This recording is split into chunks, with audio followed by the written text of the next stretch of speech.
গাজায় চলমান বর্বর হামলার মধ্যেই যুক্তরাষ্ট্রে গেছেন ইসরায়েলের প্রধানমন্ত্রী বেনিয়ামিন নেতানিয়াহু। সেখানে তিনি বৈঠক করবেন মার্কিন প্রেসিডেন্ট ডোনাল্ড ট্রাম্পের সাথে। গাজাবাসীর সংখ্যা এই বৈঠকের পর গাজা ইসরায়েলের নৃশংসতা আরও বাড়বে। এমনকি গাজাকে নিশ্চিহ্ন করতে ট্রাম্পের কাছ থেকে সবুজ সংকেত পেতে পারেন নেতানিয়াহু। বান্ডেল থাকলে প্রতি সেনমানিতে টাকা বাঁচবে।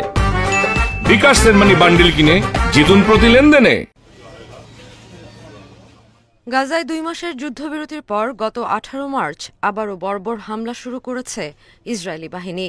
প্রতিদিনই আইডিএফের ভয়াবহতার সাক্ষী হচ্ছে গাজাবাসী।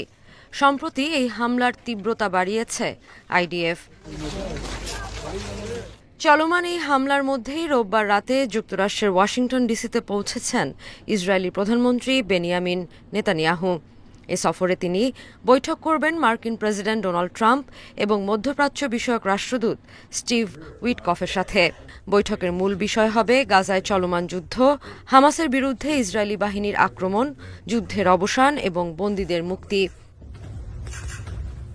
এমন অবস্থায় গাজাবাসীর শঙ্কা এই বৈঠকের পর গাজায় ইসরায়েলের নৃশংসতা আরও বাড়বে।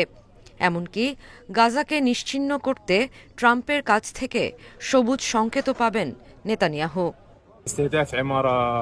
যতক্ষণ আরব এবং মুসলিমরা ঘুমিয়ে থাকবে ততক্ষণ আরও গণহত্যা চলবে। এটা স্পষ্ট যে নেতানিয়াহু আগের মতোই গাজা শেষ করার জন্য সবুজ সংকেত পাবেন, যাতে গাজায় যা অবশিষ্ট আছে তাও নিশ্চিহ্ন করা যায়। যতদিন নেতানিয়াহু এবং ট্রাম্প ক্ষমতায় থাকবেন ততদিন কোনো অগ্রগতি হবে না, বরং আরও রক্তপাত এবং আরও হত্যাকাণ্ড হবে। তারা আমাদের রক্তের মাধ্যমে ক্ষমতায় এসেছে।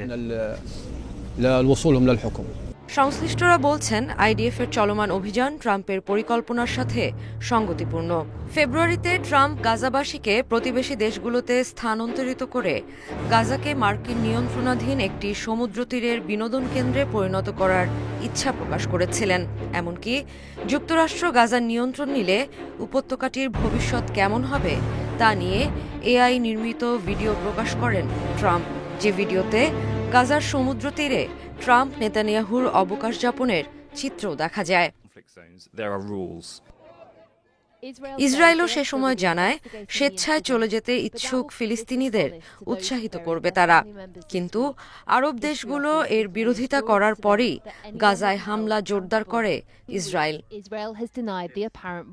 সাদিয়া ফ্রেন, ইন্ডিপেন্ডেন্ট নিউজ।